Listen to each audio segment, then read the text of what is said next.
Hi and welcome to Project Marlin. This video has been filmed over the course of about a month and a half. The original diagnosis, taking the faulty part off, and then getting on to, once the new part eventually arrived, to refitting the part. So without too much further ado, I'll let you get into the video. Hiya, I'm going to have a look today at sorting out one of the many problems we've got with Tethys at the moment. As you see, the nose is missing and part of her under tray's off. That's because I'm trying to have a look at the fact that the throttle sticks, which is a bit distressing, to be quite honest. When you're not expecting, well, when you're expecting to go back to idle and she stays wide open throttle, it's a little worrying. And you've got to climb on the back, get on the engine, and manually pull the lever back on the governor. So I'm gonna look at the bottom of the pedal. I can see what appears to be a connection for. What is it a connection for? The connection for the. I'll get there in a minute. Hand throttle that doesn't work. So that's one thing. I'm going to have a look at it, have a look in the cab, give it all a bit of a spare with WD-40, get on top, and I'm going to start disconnecting linkage and seeing if I can find out what joint seized. Right, massively distracted as usual, but we are looking at the throttle. Down here, the loose bolt. I've disconnected this rod here from it, which is the main rod. It's the main rod that goes to the governor of throttle control on the engine.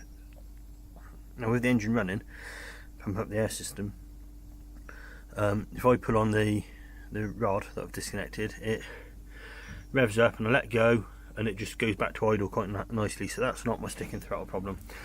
So the first things I'm going to look at, if I just lie down here a bit, dear, that badger there, I'm going to disconnect that bolt and see if that rocket shaft is free.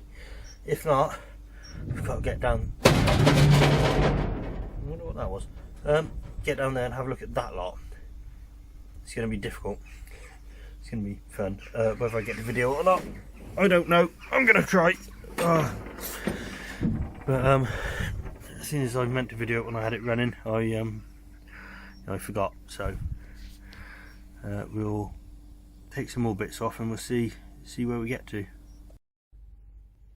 Right, so if you've watched some of the earlier videos, you might recognise the fact that I'm in the water tank again. But I haven't got distracted for a change. There's actually a good reason we're in here, because this cable here, can't really see it too well, but it is there. I think that is the one that is stopping my throttle from working. So I'm going to try to take it off, which is going to be a right pain, I think, but we'll see how it goes. Right, so we're back in the water tank, another day. Got this nut undone here, that cable should be a bit loose.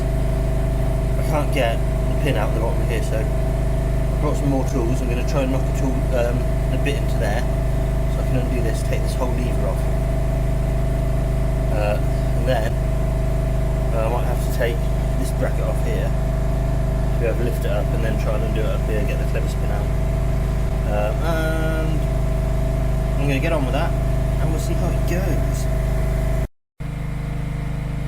Right, so we've got this off, that's sat inside the socket, and I'm now going to hammer this pin down to try and break it free.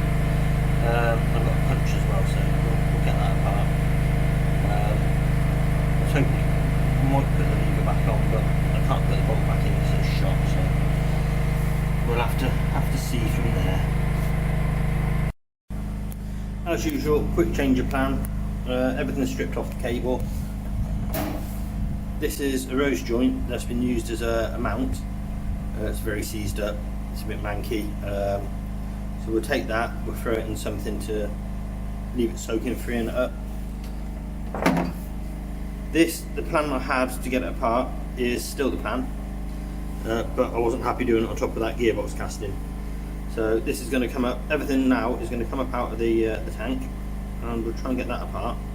And then we'll go to the other end of the cable, which is partially off already, and try to get that off and the cable out so we can take it to get a new one, which would be great.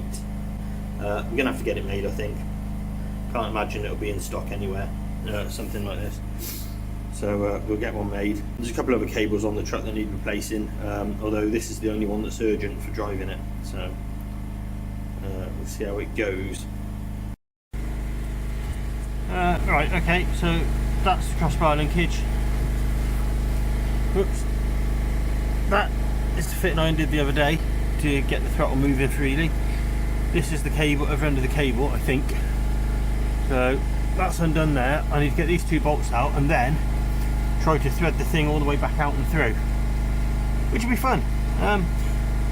So I'm going to go and get a couple of little, what looks like 8mm spanners, because that's like a C-clamp on the other side of there, I think.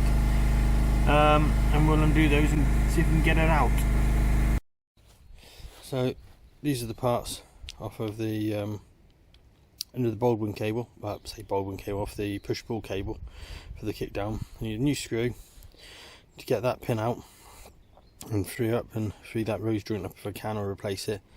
I need a new one of these rose joints, or to free this one up. I've got the cable here, all off. We'll see if we can get another one made. That'd be really good.